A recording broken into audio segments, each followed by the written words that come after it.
Kong, napunta po kayo sa Pagadian kahapon lang, recently. Tama po kayo, Miss Sara. Alam mo po, nanggaling po tayo ni Administrator Arnel Ignacio po sa Pagadian dahil may pondo po na inilaan po ang ating pamahalaan, ng ating gobyerno para sa pagpapatayo po ng opisina po dyan. Regional office po ito ng OWA para sa taong 2023 pero hanggang ngayon hindi pa po naumpisahan.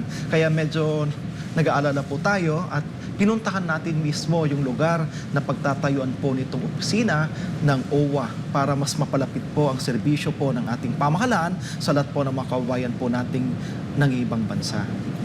Pang-ilan na po yan na regional office ko?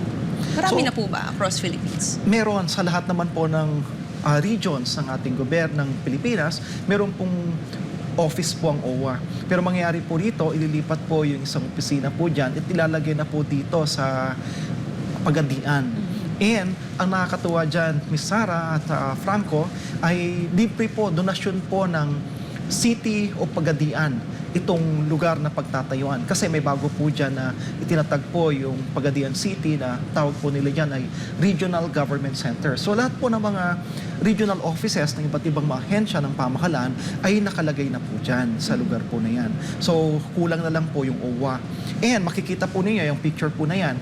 Diyan po paglilipatan kasi umakyat po kami, Miss Sara, Franco, mataas. And kamuntikan po tayong gumulong. Buti na lang yung mga nag-a-assist po sa atin, inalalayan po nila tayo. Pero nakakatuwa si Admin Arnel dahil napakalakas po niya, wala po siyang concern pag-akyat po roon. Tayo medyo hinihingal, siguro kawalan po ng exercise. Pero kinaya naman po natin, ang kinakakaba ko lang nung nakikita po natin picture po na yan, doon po sa tuktok yan, mataas po yan kapag nakarating po kayo dyan. Kaya the same time, medyo madulas po yung lugar dahil mga tagulan. Buti na lang, hindi umulan kahapon, kaya kinaya po natin. Otherwise, hindi raw po tayo makakapanhid po doon. Pero nakakaganda po dito dahil pagdating po natin dyan sa taas, napakaganda ng view. Pero ang concern po natin, medyo maantala pa kasi ongoing pa po yung construction ng road po dyan, Miss Sara and Franco. Kaya hindi pa siya maumpisan kaagad. Kaya kinausap po namin yung in charge sa city government, baka po pwedeng bigyan na po tayo ng espasyo, yung OWA, bigyan na ng espasyo dun sa bandang baba para maumpisan na po kaagad. And pumayag naman po sila. Nakakatawa, nililipat po nila kasi yung binigay po nilang lugar po dito is 1,500 square meters dito sa taas. Pero yung ibinigay po nila dun sa baba, dalawang 1,600. So mga may get 3,200, more than twice the size na kasi una nilang ibinibigay po sa OWA. Pero mas maganda po yun. Mas maganda talaga sa baba, Kong. Tama ka doon. Kasi alam naman natin, karamihan din sa ating mga OFWs, may mga edad na rin, di ba? At syempre, gusto nila accessible, mabilis lang. Madaling puntahan. Yes, yun po yung concern na pinarating po natin sa kanila dahil syempre doon sa taas din, mayroon namang sasakyan, pwedeng mabot ng sasakyan. Pero syempre, marami pa rin po sa mga kababayan po natin. Syempre, wala naman pong sariling sasakyan. Kung sasakay po sila ng tricycle, kakayanin naman, pero additional cost pa yun. Kaya sabi po natin, baka po pwede doon na lang po sa bungad. And pumayag naman po sila. And maganda po dyan sa pwesto dahil maliban po sa nasa baba na po siya, malapit din po siya sa commercial center.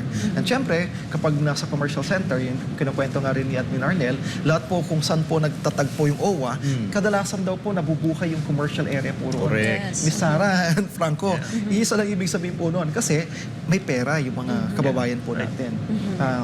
Oftentimes daw, kapag kagaling po nila ng OWA office, nabibigyan po sila ng financial support.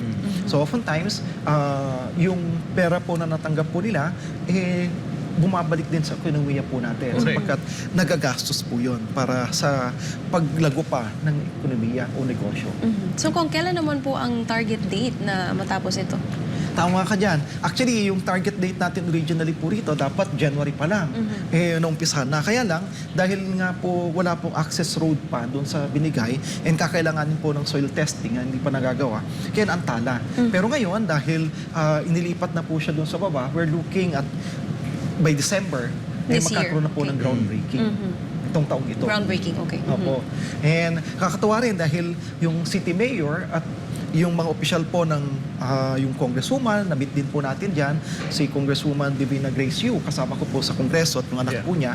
And the same time, si Governor, na dati ring congressman, si Governor Victor Yu, ay very supportive din po sila.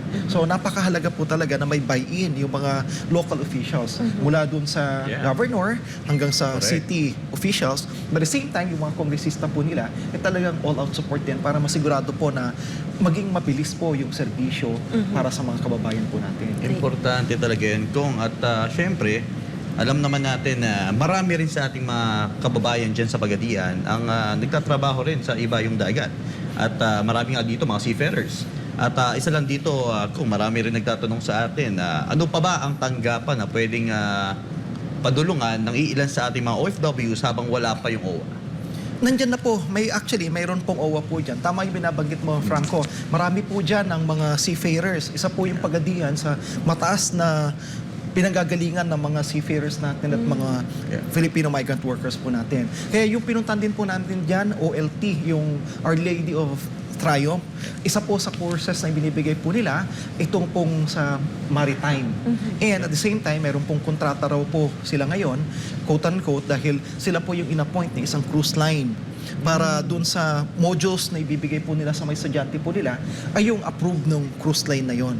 Ibig sabihin po nun, ang sigurado po sila after that studies ay may trabaho po na nag-aantay po dun sa mga estudyante. Although, of course, mag-undergo po sila ng testing pero the chances are mas mataas kasi yung ibibigay po sa kanila na katuruan, yung kasanayan, ayun na po mismong galing dun sa cruise lines. Yan.